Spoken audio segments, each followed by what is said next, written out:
A gente conversa agora sobre a crise entre Canadá e Estados Unidos com a Priscila Caneparo, pós-doutora em Direito Internacional e também professora da Ambra University. Tudo bem, professora? Obrigado por estar conosco aqui no Prime Time. Ótima noite para você. Boa noite, tudo bom? Boa noite a todos os assinantes. Professora, a primeira pergunta que eu tenho para a senhora é a respeito dessa briga, entre Donald Trump e Justin Trudeau, que se arrasta desde o início do mandato do republicano, mas o presidente americano não tem recuado, aliás, pelo contrário.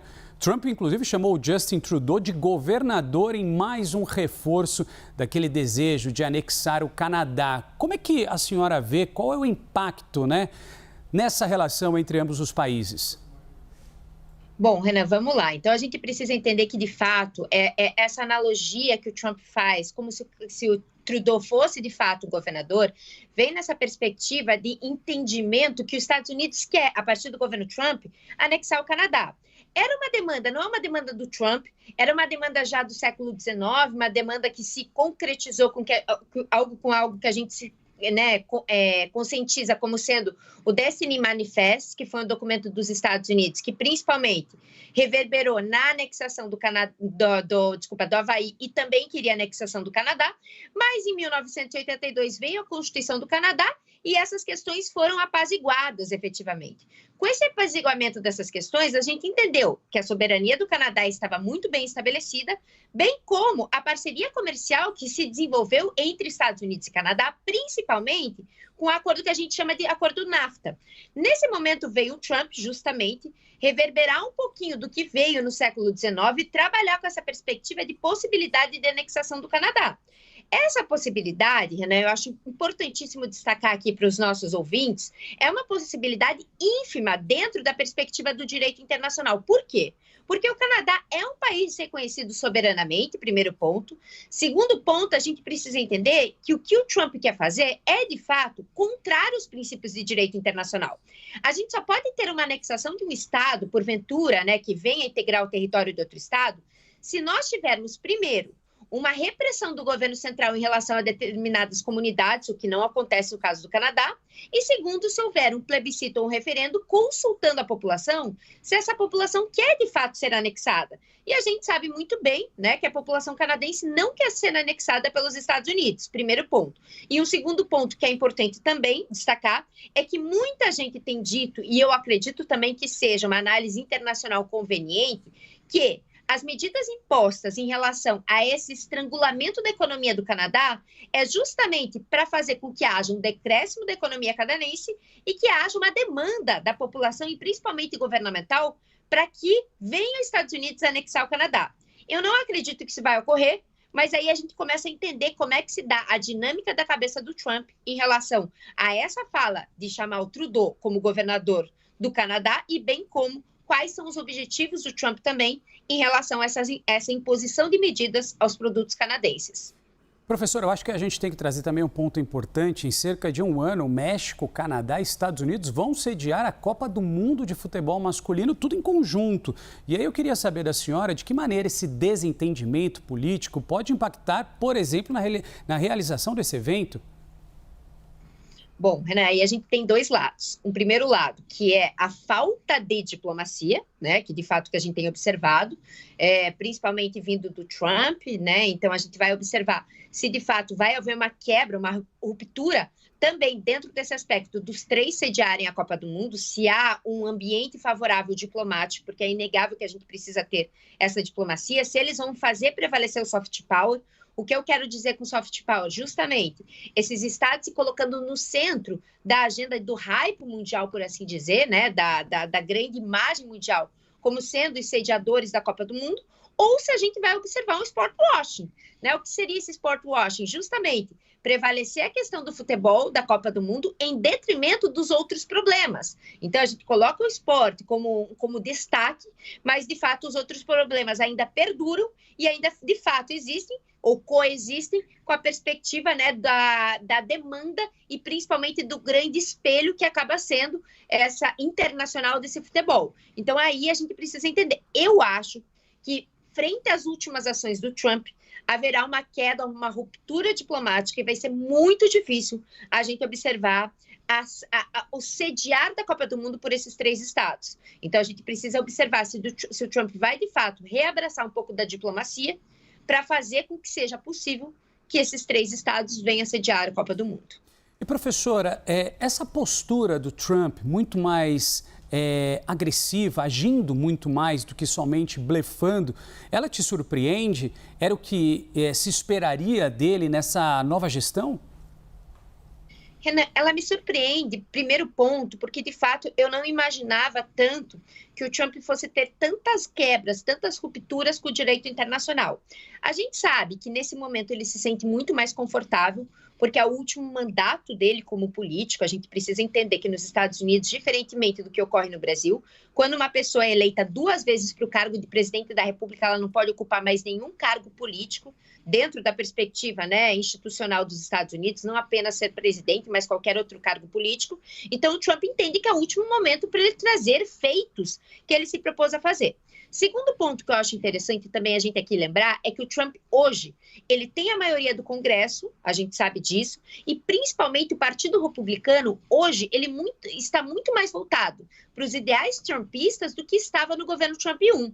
No governo Trump 1, a gente viu uma cisão dentro do Partido Republicano, que existiam muitas pessoas convictas e contrárias aos ideais do Trump.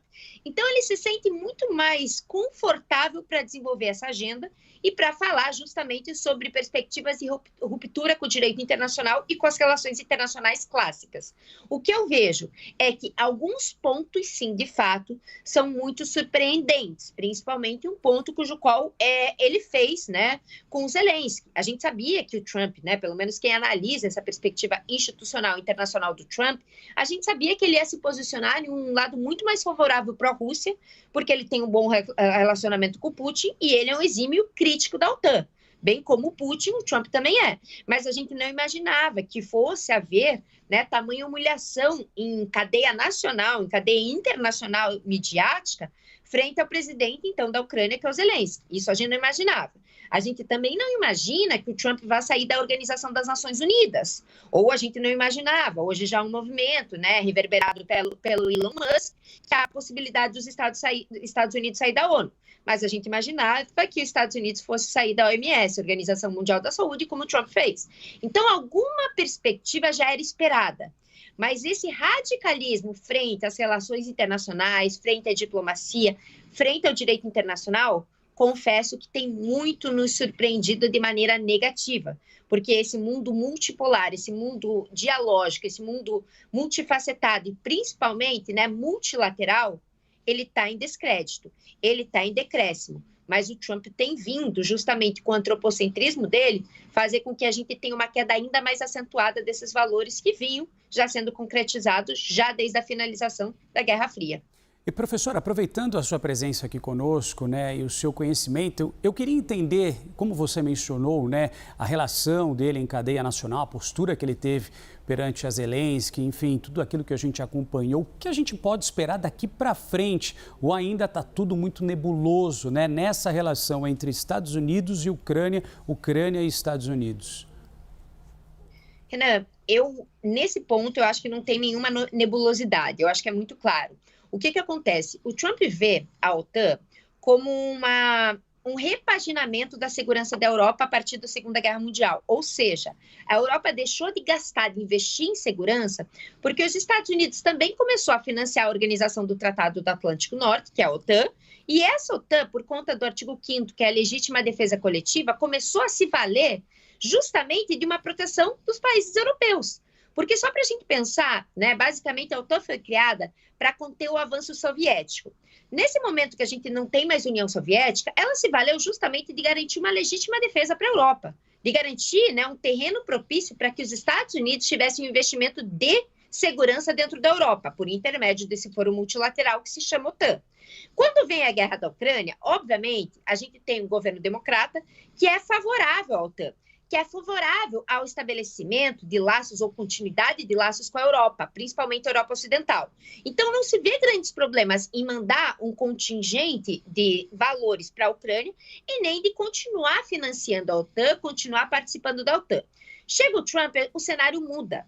né? Eu acho super importante destacar que isso não é novidade. O Trump sempre teve um excelente relacionamento com o Putin. E a gente pontuava, se vier efetivamente o Trump ascender a Casa Branca, vai haver uma finalização de uma forma ou de outra da guerra da Rússia versus Ucrânia.